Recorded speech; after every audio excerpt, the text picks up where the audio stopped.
はい、皆さんこんにちは。機械系男子の木内です。今回はですね、夏ということでですね、ちょっと新たにですね、本を3冊ですけども、買い足してきました。この宮部みゆきさんと宮本照さん、あと井上康さんのですね、この3作品を、買い足してきました。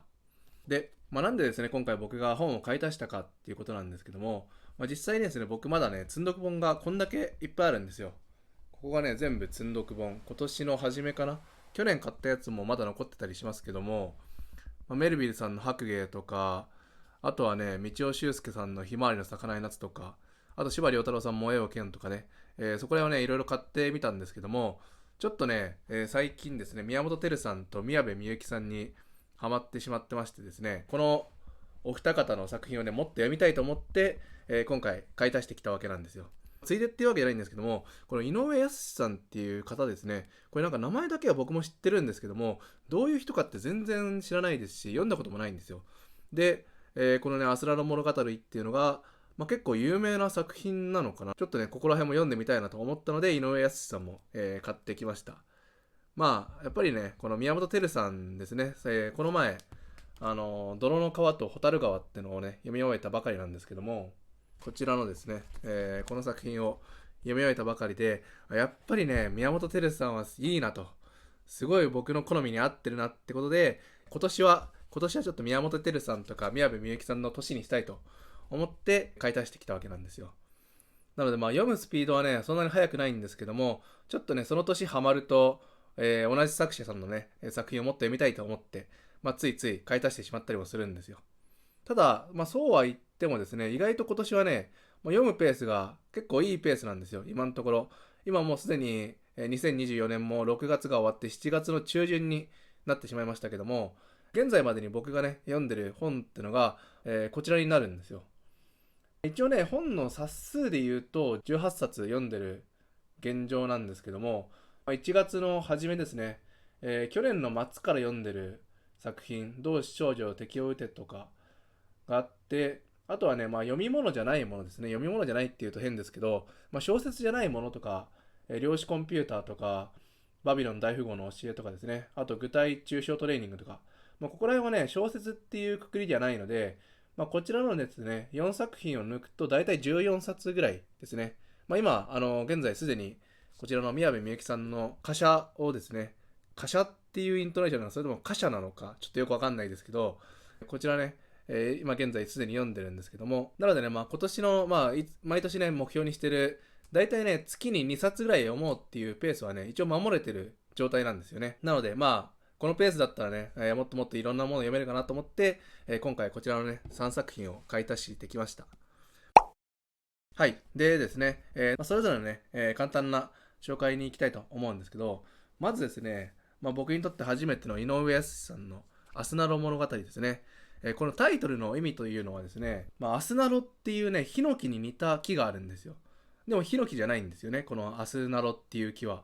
で、このアスナロっていう意味合いどういうことかっていうと、明日はヒノキになろうっていう願いを込めて、そういう思いでですね、毎日毎日頑張るっていう風な、そういうところから来た名前らしいんですね。このアスナロっていう木の名前は。そこにかけてですね、主人公が、明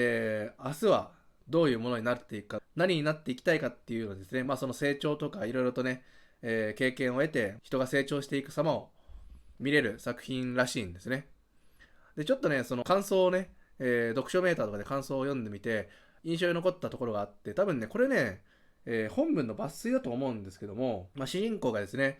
思いを寄せている女性から真正面からですね、しっかりはっきり言われるんですよ。明日なのでさえ、明日はヒノキになろうっていう目標があるのに、あなたは何にもなろうとしてないっていう風に真正面から言われるわけなんですよ。それを真に受けて、主人公がね、多分それでちょっとね、変わっていくんだろうと思うんですけども、このね、セリフがすごい良くて、多分本文抜粋だと思うんですけども、いや、これは多分いい作品だなと思って、結構ね、読むのが楽しみですね。で、次ですね、青が散るっていうこの作品。この青が散るってのは、タイトルからもちょっとね、わかるんですけども、この青春の物語ですよ。で、大学4年間の青春ですね。大学1年生から4年生までかな。多分4年間の青春物語を書いた話なんですけども、ここもね、その読書メーターとかで、感想を読んでてね、ビビッときたものがあったんで紹介するとですね、多分その主人公が4年間を振り返ってから、いつを振り返ってかわかんないんだけども、自分はあるいは何も失ってこなかったんじゃないかと。で、何も失ってこなかった自分を悲しく思ったと。で、さらに続きがあって、何も失わなかったということは、実は数多くの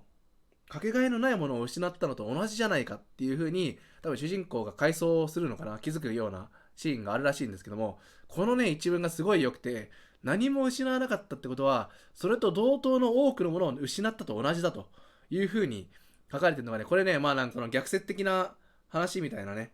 ものですけども、でもね、多分この青春っていうものを語るにおいて、まあ、何かをね、やっぱ失うとか、なんかそういう経験があるはずなんですよ。皆さんもあると思うんですけども、でもその失ったことってのが、まあ、実はね、後々に、まあ、自分を成長させることになったと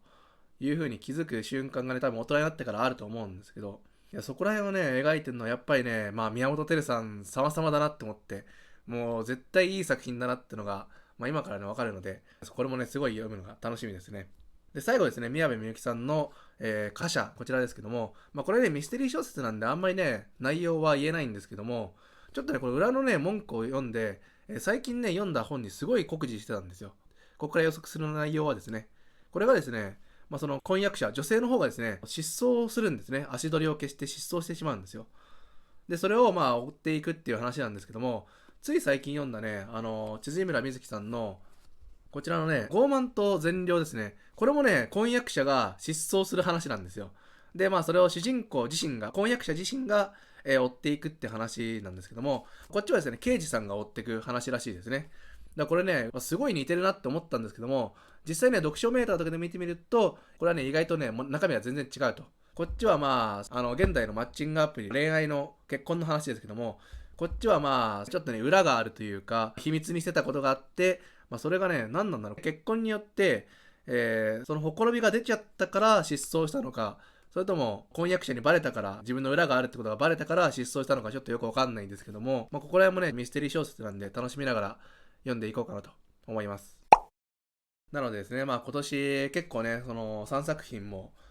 買い足してね、まあ、まだまだね、積んどく本もある状態でね、まあ、どこまで読めるかわかんないんですけども、まあでもゆっくりと自分のペースでね、一作一作、まあ味わいながら読んでいきたいなと思います。はい。ということでですね、まあ、今回は購入本の紹介でした。またいい作品があったらですね、逐次動画にして紹介していこうと思うので、まあ、これからも応援のほどよろしくお願いします。はい。それではですね、今回の動画はここまでになります。ご視聴いただきありがとうございました。また次回の動画でお会いしましょう。バイバイ。